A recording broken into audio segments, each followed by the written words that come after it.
इधर भगवान श्री कृष्ण के द्वारा द्वारिका प्रस्थान हुआ। भगवान श्री कृष्ण के द्वारा जो पृथ्वी का भार उतारा गया था, उसमें यदुवंशियों का भी भगवान ने भार उतारा है। यदुवंशी आपस में परस्पर लड़ करके समाप्त हो गए। प्रभास क्षेत्र में भगवान ने स्वधाम गमन किया।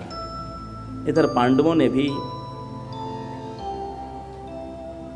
अभिमन्यु के पुत्र युद्ध परीक्षित को राजा बना दिया और स्वयं इन्होंने स्वर्गारोहण के लिए हिमालय की यात्रा की। परीक्षित राजा कली के प्रभाव से एक ऋषि का अपमान कर बैठे और ऋषि के पुत्र शमीक के पुत्र श्रृंगी ने इनको श्राप दिया, इति लंघित मर्यादम तक्षको सप्तमे हनि। 7वें दिन तक्षक के काटने से इनकी मृत्यु हो जाए। जब ये बात उनके पिता शमीक को पता चली तो उन्होंने अपने एक शिष्य गविजात को भेजा कि राजा को यह सूचना प्राप्त हो जाए कि मेरे अज्ञानी पुत्र ने यह आपके लिए श्राप दे दिया है, इसलिए आप अपने उद्धार का कोई यत्न कर लें। तो राजा ने उसी समय अपनी एक सभा बुलाई। इधर लोगों ने तक्षक के द्वारा मृत्यु न हो इसका प्रयोजन सिद्ध करने के लिए सबने एक बड़ा सा महल बनाया लकड़ी का। तेंदु की जो लकड़ी होती है उसको उस पर सर्प नहीं चढ़ते हैं, ऐसी काष्ठ मंगाई गई और उससे महल बनाया गया। राजा ने सभासदों से कहा कि जीव मात्र का परम लक्ष्य है कि वो अपने शरीर की रक्षा करे, और यही कारण है कि जो व्यक्ति अपने शरीर को नष्ट करता है, पाप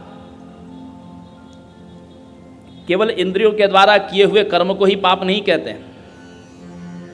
यदि आप अपने शरीर को स्वस्थ रखने के लिए कोई प्रयास नहीं करते तो यह भी पाप की श्रेणी में आता है। यदि आप अपने शरीर को निरामय रखने के लिए प्रयास नहीं करते तो यह भी पाप की श्रेणी में आता है। मान लीजिए किसी व्यक्ति ने कोई आपको बहुत मूल्यवान वस्तु दी, कोई पिता ने अपने कलेजे का टुकड़ा कन्या यदि आपको दी, और यदि कन्या आपके घर में दुख पा रही है, न उसको खाने मिलता है न पहनने मिलता है, तो कन्या को देने वाला पिता दुखी होता है। उसको लगता है कि अहो मैंने इस महापापी को अपनी बेटी दे दी जहाँ पर मेरी पुत्री कष्ट पा रही है। आप किसी को अपनी कोई बहुमूल्य वस्तु, प्रिय वस्तु यदि देते हैं और यदि वो व्यक्ति उसका रख रखाव ठीक नहीं रखता तो देने वाले के मन में अपार पीड़ा होती है। इसी प्रकार परमात्मा ने समस्त शरीरों में उत्तम शरीर मनुष्य को बनाया और उस मनुष्य शरीर यह जीवात्मा को दिया, और जीवात्मा यदि इंद्रियों के विषयों में फंसकर इस शरीर को यदि जीर्ण शीर्ण करता है तो वह पाप का भागी बनता है। इसलिए शरीर को स्वस्थ रखने के लिए शुद्ध पवित्र और स्वस्थ भोजन करिए। उसी प्रकार अपने मानस पटल को भी निर्मल रखने के लिए सद्विचारों का संग्रह करिए। और कोई व्यक्ति जरा से दुख से पीड़ित होकर के इस शरीर को नष्ट करने के लिए आत्महत्या जैसा अपराध करता है तो उसका कोई प्रायश्चित नहीं है। इसीलिए आत्महत्या करने वाले के लिए शास्त्र में गरुड़ पुराण कहता है कि उसका कोई सूतक नहीं है। आत्महत्या करने वाले का सूतक नहीं लगता, क्योंकि वो इतना पापी हो गया कि उसका अब स्नान करने से प्रायश्चित नहीं होने वाला। इसीलिए वो व्यक्ति अब प्रेत योनि में ही जाएगा और अनेक प्रकार के कष्ट प्राप्त करेगा। इसलिए आत्महत्या को तो सबसे बड़ा अपराध बताया गया है। और व्यक्ति को ऐसा नहीं, यदि मान लीजिए आपके घर में कोई वयोवृद्ध है और आपको लगता है कि अब ये 90 साल के 100 साल के हो गए हैं, इनके सारे जितने भी संसार के व्यवहार है पूरे हो चुके हैं, यदि वो बीमार पड़ते हैं तो भी आपको उसकी उत्तम चिकित्सा करानी चाहिए। उस समय आप उसके ब्रह्मा विधाता मत बनिए कि अरे 100 साल के तो हो गए, अब चले भी जाए तो क्या दिक्कत है। ऐसा सोचना भी पाप है, ऐसा नहीं सोचिए। यदि 100 वर्ष का भी कोई वयोवृद्ध है, कष्ट पा रहा है, तो भी उसकी चिकित्सा करना आपका कर्तव्य है, क्योंकि हम नहीं जानते कि इस आयु के किस अंतिम क्षण में भी कोई उससे सुकृत्य हो जाए या भगवत दर्शन हो जाए। इसीलिए आप अपनी ओर से उसकी चिकित्सा जरूर करते रहिए। उसके विधाता बनकर के आप निश्चय मत लीजिए, निर्णय मत लीजिए कि अब तो ये चले जाएं तो ठीक है, ऐसा नहीं।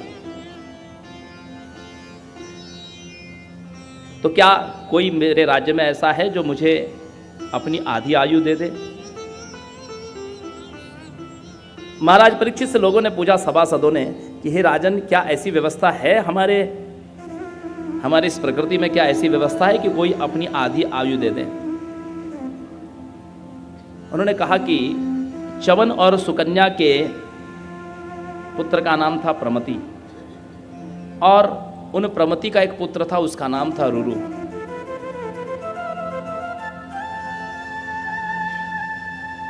विश्वावसु गंधर्व की मेनका से एक पुत्री हुई थी जिसका नाम था प्रमद्वरा। रुरु ने एक बार प्रमद्वरा को देखा और प्रमद्वरा के रूप लावण्य पर वह मोहित हो गया।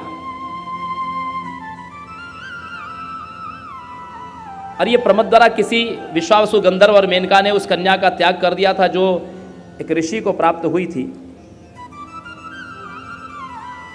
च्यवन नंदन रुरु, प्रमति पुत्री प्रमद्वरा, ये दोनों जब विवाह का प्रस्ताव दोनों के पिता के पास में गया तो दोनों बड़े प्रसन्न हुए। इससे अच्छी और क्या बात हो सकती है कि प्रमद्वरा जैसी सुंदर कन्या नहीं और रुरु जैसा श्रेष्ठ ऋषि कुमार नहीं, ये तो विवाह सब प्रकार से योग्य है। दोनों की विवाह की तिथि निश्चित हो गई। परीक्षित महाराज ये सभासदों को कहानी सुना रहे हैं। विवाह के नियत समय से कुछ काल पूर्व प्रमद्वरा वाटिका से जा रही थी और एक सर्प ने उसको काट लिया। सर्प के दंश से प्रमद्वरा की मृत्यु हो गई। रुरु को जब पता चला तो रुरु शोकार्त होकर के, शोक विह्वल होकर के प्रमद्वरा के पास में जोर जोर से रुदन करने लगे, बहुत दुखी थे। और तभी उसकी दृष्टि पड़ी कि देवदूत प्रमद्वरा के सूक्ष्म शरीर को लेकर के जा रहे हैं। उसने देवदूतों से कहा, रुको, हे देवदूतों, आप प्रमद्वरा को जीवित कर दो, ऐसा मेरे साथ अनर्थ मत करिए। देवदूतों ने कहा कि इसकी आयु पूर्ण हो चुकी है, अब इसको ले जा, इसकी सूक्ष्म शरीर को लेकर जाना ही पड़ेगा। अब ये जीवात्मा दूसरा शरीर धारण करेगी। रुरु ने कहा कि मैं प्रमद्वरा के बगैर जीवित नहीं रह सकता। तुम तो प्रमद्वरा के शरीर से प्रेम करते हो, हम तो जीवात्मा को ले जा रहे हैं, शरीर तो यहीं पड़ा हुआ है, तो फिर मुझे भी ले चलिए। लेकिन तुम्हारी आयु अभी पूर्ण नहीं हुई है, इसलिए हम तुमको नहीं ले जा सकते। यदि आप मुझे नहीं ले जाएंगे तो मैं यहीं शोक विवल होकर के प्राण त्याग कर दूंगा। देवदूतों ने कहा, यदि इतना ही तुम्हारा प्रेम है तो अपनी आधी आयु दे करके प्रमद्वरा को जीवित क्यों नहीं कर लेते? रुरु ने कहा, यदि ऐसा संभव है तो मैं अपनी आधी आयु प्रमद्वरा को देता हूं। देवदूतों ने कहा कि ऐसा संभव है, और रुरु ने अपनी आधी आयु प्रमद्वरा को दी। प्रमद्वरा जीवित हो गई। सुखपूर्वक शेष जीवन दोनों ने व्यतीत किया। यदि मेरे इस राज्य में कोई ऐसा व्यक्ति हो कि जो मुझे अपनी आधी आयु दे दे तो कदाचित मैं और प्रजा की सेवा कर सकता हूँ, क्योंकि अभी परीक्षित कहते हैं मेरा पुत्र अभी इस योग्य नहीं हुआ है। मैं तो चाहता कि किसी ब्राह्मण का कोई श्राप विफल न हो, मैं नहीं चाहता कि श्रृंगी का श्राप विफल हो, लेकिन अभी मेरा पुत्र केवल 3 वर्ष का है। जन्मेजय अभी 3 वर्ष का है, अभी वो योग्य हो जाए तो उसके बाद मैं मृत्यु को सहर्ष अंगीकार कर लूंगा, स्वीकार कर लूंगा।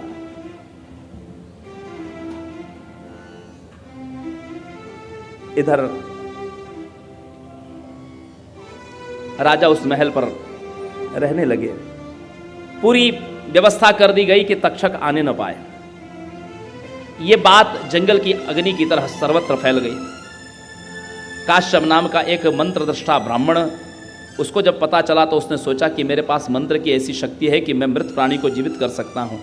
मैं यदि राजा को जीवित कर दूंगा तो प्रजा पर बड़ा उपकार होगा और साथ साथ राजा मुझे पारितोषिक भी देंगे, क्योंकि मुझे धन की भी नितांत आवश्यकता है। इधर तक्षक अपने मार्ग से चला और काश्यप ब्राह्मण दोनों की भेंट हो गई। मार्ग में एक चौराहे पर दोनों मिल गए। काश्यप और तक्षक दोनों में वार्ता होने लगी। तक्षक ने कहा, तुम मंत्रद्रष्टा हो जरूर, लेकिन ये सामान्य विष उतारने के लिए मंत्र काम कर सकते हैं। तक्षक की विष ज्वाला से तुम्हारा मंत्र काम नहीं करेगा। तक्षक ने अपना विकराल रूप धारण किया और एक बड़ा विशाल वट का वृक्ष था, उस पर दंश का प्रहार किया। देखते ही देखते वह वृक्ष जलने लगा और जल करके वहां पर क्षार राशि बिखर गई। तक्षक अभिमान से मुस्कुरा रहा था और इधर कश्यप ने एक निश्चल मुस्कान के साथ में हाथ में जल लिया और मंत्र अभिमंत्रित करके जब उस क्षार राशि पर छोड़ा तो वो वृक्ष फिर से पुनः हरा भरा हो गया। तक्षक को लगा कि ऐसे तो फिर महाराज परीक्षित की मृत्यु संभव नहीं है, ये जीवित कर देगा। विचारणीय बात तो सज्जनों माताओं यहां पर यह भी है कि तक्षक को राजा परीक्षित को मारने में इतनी रुचि क्यों है। यदि केवल ब्राह्मण के श्राप की बात है तो तक्षक को अपना कार्य पूरा करके चले जाना चाहिए। उसको इस बात का आग्रह रखना ही नहीं चाहिए कि मैं परीक्षित मृत्यु को प्राप्त हो ही जाए। उसका एकमात्र कारण जानते थे क्या है? ये तक्षक हस्तिनापुर के समीप एक खांडव वन था। उस खांडव वन में तक्षक अपने परिवार समेत रहता था और जब धृतराष्ट्र ने अपने राज्य का बंटवारा किया, हस्तिनापुर अपने पुत्रों को और खांडव वन 5 पांडवों को दिया। उस समय भगवान श्री कृष्ण की प्रेरणा से अर्जुन ने अग्निदेव को आहुति देने के लिए उस खांडव वन को आग्नेयास्त्र से जला दिया और जिसमें तक्षक का सारा परिवार जल के भस्मीभूत हो गया। तक्षक भयभीत रहता था, यदि वो अर्जुन से प्रतिशोध लेना चाहे तो अर्जुन को नहीं मार सकता था। वो जानता था तक्षक कि भगवान श्री कृष्ण जिसकी रक्षा कर रहे हो उस पर मेरा कोई प्रभाव नहीं पड़ेगा। तो अर्जुन पर उसका प्रभाव नहीं पड़ा क्योंकि भगवान श्री कृष्ण थे। जिस समय भगवान श्री कृष्ण धराधाम को चले गए, भगवान स्वधाम को चले गए, उसके बाद परीक्षित ही ऐसा वंश में बचा था कि तक्षक जिससे अपना प्रतिशोध ले सकता था। एतदर्थं वह तक्षक आज अपने प्रतिशोध को पूरा करने के लिए चल पड़ा था और यही कारण था कि इसका प्रतिशोध ही श्रृंगी के मुख से निकला। सज्जनों माताओं, हम जैसे संकल्प वायुमंडल में छोड़ते हैं वो संकल्प किसी न किसी के भीतर प्रविष्ट हो जाता है। समूह में सत्संग करने के लिए क्यों कहा जाता है?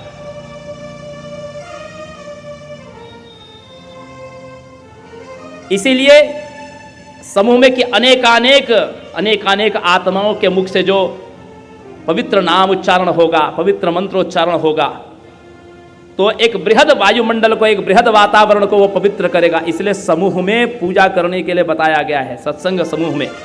क्योंकि हम जो संकल्प शक्ति छोड़ते हैं, जितनी भी संकल्प शक्ति छोड़ते हैं, वो कहीं ना कहीं जाकर के किसी आत्मा के भीतर प्रविष्ट होती है। तक्षक की ये मनसा जाकर के, तक्षक की ये मानसिकता जाकर के श्रृंगी के भीतर प्रविष्ट हुई। इसीलिए श्रृंगी के मुख से सहसा निकला। श्रृंगी से तक्षक का कोई संबंध नहीं था।